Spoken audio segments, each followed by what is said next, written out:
ये एक unboxing video बना रहे हैं।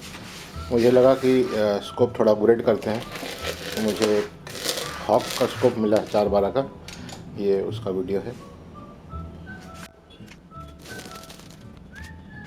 ये हॉक का वांटेज मॉडल है, लेकिन जो ऑप्टिक्स है, नाइट्रोजन पर्ट है, लेंस क्वालिटी है, वो बहुत ही बेहतरीन होता है। हॉक का एक और चीज़ मुझे पसंद नहीं है, वो है कि इसका जो रेटिकल है वो मिलिट्री डॉट्स है, यानी कि 8 डॉट वर्टिकल और 8 डॉट हॉरिजॉन्टल। विंडोज में 8 और एलिवेशन में 8 डॉट्स केवल दिखते हैं। तो आपको हर पैलेट के लिए स्कोप ज़ीरो करना पड़ता है। होल्ड ओवर और होल्ड अंडा करने जाएंगे तो क्योंकि हर दो डॉट्स के बीच में काफ़ी गैप होता है, तो आपको उतनी अच्छी एक्यूरेसी नहीं मिल पाती। स्कोप का लिखा जोखा, ये इसका लेंस कवर है, एडजस्टेबल ऑब्जेक्टिव है, इसको एओ बोलते हैं। ये मॉडल शॉक प्रूफ है, यानी कि आप उसको स्प्रिंगर में लगा सकते हैं। 10 यार्ड से स्टार्ट होता है। हर एक click 1/4 MOA minute of angle, 20, 30, 50 और 150 फिर इन्फिनिटी। डायना रखा हुआ है डिस्कवरी के साथ। मैं इसको चेंज करूँगा।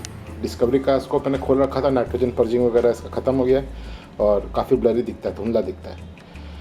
तो ये 416 है हालांकि डिस्कवरी VTZ, लेकिन मैं इसको 412 के स्कोप से रिप्लेस करूँगा। फ्रेंड्स, ये मेरे पास जो स्कोप है डिस्कवरी का, ये सब मेरा पहला स्कोप था 416 का। ये मैंने काफ़ी खोल खाल किया है इसको, तो काफ़ी ब्लरी हो गया है इसके में, जिसका ऑप्टिक्स उतना क्लियर नहीं है। और डिस्कवरी लोअर एंड ग्रेड का स्कोप कंपनी है, तो मैंने सोचा कि डायना के लिए एक अच्छा स्कोप खरीदा, क्योंकि PX100 में मैंने हॉक के स्कोप लगा रखे हैं। इनफैक्ट मेरे पास हॉक के 2 स्कोप्स हैं, दोनों हॉक के फास्ट माउंट है। तो फास्ट माउंट और माउंट जो ये मॉडल है वांटेज, हॉक वांटेज, तो दोनों में डिफरेंस ये है कि वांटेज सिंगल पीस ट्यूब में बना है और ये इसके साथ में माउंटिंग रॉड्स नहीं आती, सिंगल पीस में। और जो हॉक के स्कोप्स होते हैं वो 2 पीस के होते हैं, फास्ट माउंट, और साथ में वो माउंटिंग के जो ये रिंग्स होते हैं, माउंटिंग रिंग्स और स्कोप माउंट्स, वो साथ में दिए हुए होते हैं। इसमें नहीं है। खैर ये सिंगल पीस का है, थोड़ा बेटर क्वालिटी, थोड़ा प्रीमियम माना जाता है। तो मैं ये 412 लगा रहा हूँ। स्कोप माउंटिंग पे, स्कोप की अलाइनमेंट वगैरह पे मैंने काफ़ी सारे वीडियो बना रखे हैं, तो आज उसमें नहीं जाएंगे, क्योंकि मैं स्कोप का माउंट चेंज नहीं कर रहा हूँ। जो आई रिलीफ होता है और जिस पोजीशन पे ये ट्यूब है, ताकि मुझे मैगजीन लगाने का क्लियरेंस मिल सके, वो बिल्कुल परफेक्ट है। इसी के लिए मैं इसके जो माउंट्स हैं उसको चेंज नहीं करूँगा। केवल ऊपर के 4 क्लैंप्स को निकाल के और उस पर ये हॉक वांटेज लगा दूँ। मैंने ऊपर के 8 स्क्रूज खोल लिए हैं। देखिए, मुझे ये बट के ऊपर इस पोजीशन तक हमको इसका आई रिलीफ चाहिए, जो आई साइड है, आई पीस से वो यहाँ तक आना चाहिए। तो मैं ये हॉक को वैसे ही माउंट करूँगा ताकि आई पीस यहाँ तक आए। मैं ऊपर एक लैंप हटा देता हूँ। ये एक स्पिरिट लेवल है।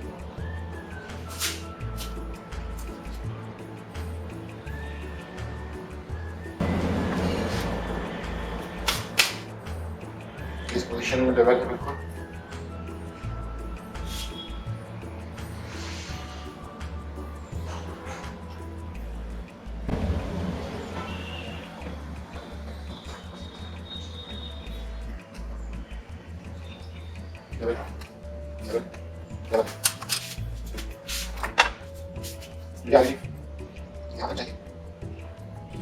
हाय फ्रेंड्स, तो ये एक वीडियो बना रहा हूँ, छोटा सा वीडियो है, हॉक पिक है।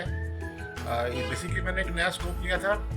ये है हॉक का वांटेज 412 का। तो इससे पहले मेरे पास हॉक के काफ़ी स्कोप्स हैं, 2 स्कोप्स हैं। वो फास्ट माउंट है, फास्ट माउंट 2 ट्यूब्स में आता है, 2 पीसेस में आता है, और साथ में माउंट्स भी फ्री में दिए होते हैं। वांटेज थोड़ा सा हायर एंड है, सेम स्पेक्स, सेम ग्लासेस वगैरह सब, ऑप्टिक्स सेम है, लेकिन सिंगल ट्यूब का है, तो ज़्यादा शॉक अब्जॉर्बेंट है।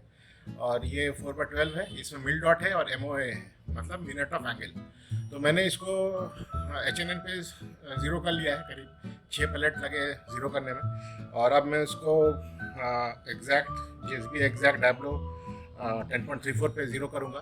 थोड़ा सा ग्रेन्स का फ़र्क है, 0.3 ग्रेन्स का दोनों पैलेट वेट में फ़र्क है, तो हल्का सा मुझे एडजस्ट करना पड़ेगा। तो बेसिकली स्कोप होते हैं MOA और MRAD टाइप के। MRAD मतलब मीडियन और MOA मतलब मिनट ऑफ एंगल।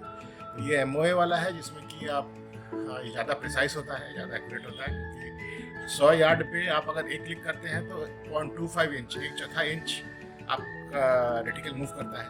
और MRAD को आप अगर 100 मीटर पे 100 यार्ड पे अगर आप एक क्लिक मूव करेंगे तो 0.36 नियरली 0.4 ऑफ एन इंच वो मूव होता है। मतलब ये फाइन ट्यूनिंग के लिए और फाइन जीरोइंग के लिए MOA ज़्यादा एक्यूरेट होता है।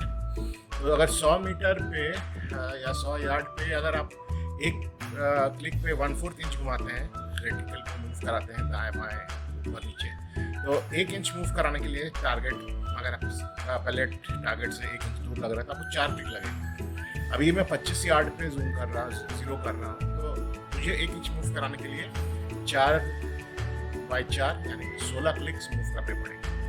तो मैंने HNN पे कर लिया है। स्टार्टिंग से वीडियो दिखाऊंगा ज़ीरो करने का, तो काफ़ी लंबा है, मैंने पहले काफ़ी सारे वीडियो डाल रखे हैं। तो मैं जो है ये एक ज़ीरोइंग पेपर यूज़ करता हूँ, जिसमें 1 इंच स्प्लैटर टारगेट पेपर है, क्यू शॉट का बना हुआ, जिसमें 1 इंच बाय 1 इंच के स्क्वायर ब्लॉक्स बने हुए हैं। तो इसमें क्या होता है कि जब मैं पैलेट शूट करता हूँ और जिस पॉइंट ऑफ एम से जितनी दूर लगता है, तो मुझे वहाँ इंच का हिसाब यहीं से मिल जाता है। 1 इंच बाएं लगा, 1 इंच दाएं लगा, और इसके हिसाब से क्लिक्स मूव करके, पैलेट्स मूव करके मैं तुरंत ज़ीरो कर लेता हूँ। ये जो पेपर है बहुत ही यूज़फुल है ऐसे ज़ीरो करने में। और जितना प्रिसाइज मैं ज़ीरो करता हूँ उतना प्रिसाइज ज़ीरो करने में काफ़ी पैलेट वेस्ट होते हैं, 20 से 30 पैलेट वेस्ट होते थे। अब मैं बहुत जल्दी करूँ, मतलब बहुत अच्छा से करूँ कैलकुलेट वगैरह करके, तो 3 से 6 पैलेट में मैं उसको ज़ीरो कर लेता हूँ। तो ये अब मैं JSB एग्जैक्ट लगा के देखता हूँ। HNN पे ज़ीरोड है, तो JSB एग्जैक्ट पे कितना दाएं बाएं लगता है। तो राइट हैंड साइड के ऊपर वाला जो टारगेट डॉट है उसमें पहले मारता हूँ। देखिए वो थोड़ा सा लेफ्ट लगा है और करीब 1 इंच नीचे लगा है। इसका हिसाब से ज़ीरो करने के लिए उसको रेटिकल को अपना उठाना पड़ेगा।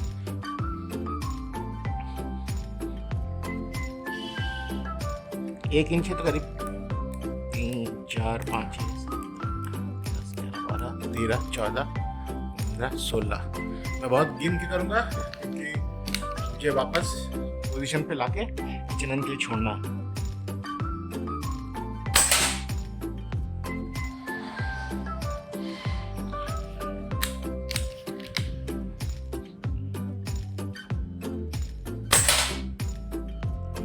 तो मैंने जो अपनी तरफ 16 क्लिक घुमाया था उससे पॉइंट ऑफ इम्पैक्ट नीचे चला गया। मुझे पहले तो 16 क्लिक घुमा के जिस पॉइंट पे पहले लगा था वहाँ लाना होगा। 1, 2, 3, 4, 5, 6, 7, 8, 9, 10, 11, 12, 13, 14, 15, 16। तो देखिए वापस जहाँ पे पहले लगा था वहाँ आया कि नहीं ज़ीरो, वहाँ आ गया, देख लीजिए। अब 1, 2, 3, 4, 5, 6, 7, 8 क्लिक मैं अपने से दूर की तरफ ढूंढ रहा हूँ।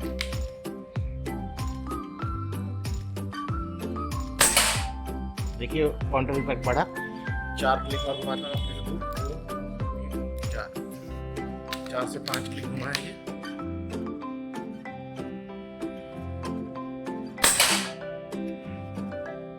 एक, दो, वापस कर लेता हूँ। अब मुझे इसको राइट साइड शिफ्ट करना है। राइट शिफ्ट 1, 2, 3, 4, 5, 6 क्लिक मैंने अपने से आगे सामने की तरफ मैंने घुमाया, ये घर भाग गया। मैं अपने तरफ घुमाता हूँ 6 क्लिक, 2, 3, 4, 5, 6, इससे ओरिजिनल जगह में आ जाना चाहिए। और 4 क्लिक और 1, 2, 3, 4।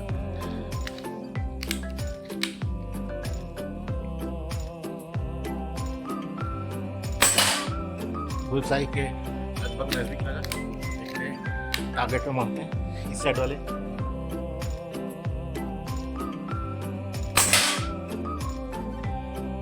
थोड़ा सा और गुंजाइश है, 1, 2, 3, 4।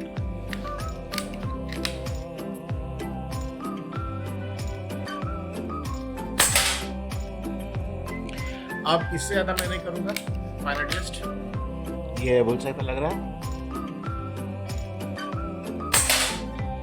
ये बुलसाई पे लग रहा है।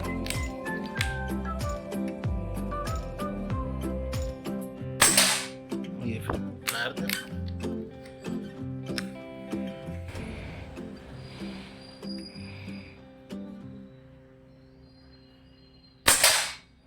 ठीक है, इस पॉइंट पे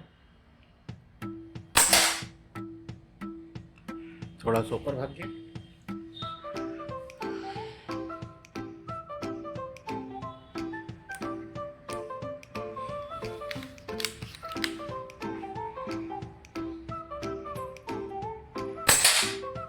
ठीक है, आ गया।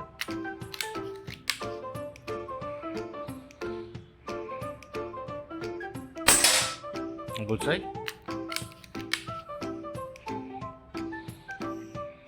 ये जो पिरामिड का टिप है इस पे, ठीक है।